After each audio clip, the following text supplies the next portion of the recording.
I think that Canada is an incredible place to build a startup.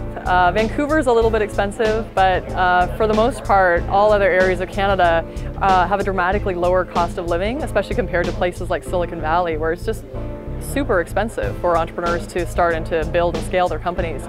I think there's also a really amazing next generation of not only entrepreneurs but investors and general supporters of the technology and entrepreneurial ecosystem in Canada. And then there are companies like, or organizations like C100 that I'm the co-chair of currently, and we all just work together to try and, we say with C100, accelerate the next generation of entrepreneurs building billion-dollar companies in Canada, which we need to see more of. RIM or BlackBerry should not be an anomaly. That should just be the norm for Canadian technology entrepreneurs.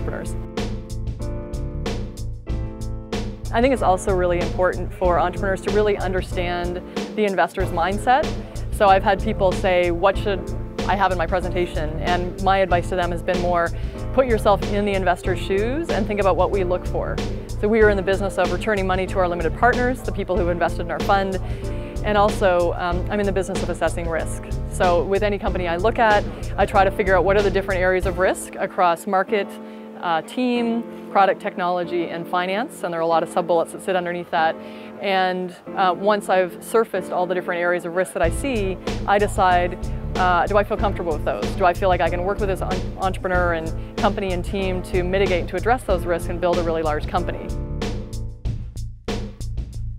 Our retail and commerce innovation, I believe that it's just completely up in the air, the whole area of retail. In the United States, it's a $4 trillion industry, only about 8 to 10% of which is actually online. Now, online e-commerce is growing more rapidly, but it's still pretty small compared to the larger scale offline retail. The second area that I look at is general consumer, what I call life technologies. Those are technologies that help to optimize and automate our lives as consumers, because I believe, as I talked about in the panel this morning, that technology is just not doing enough heavy lifting in my life as a consumer. I do too many tasks, too much work that technology really could actually be helping me with.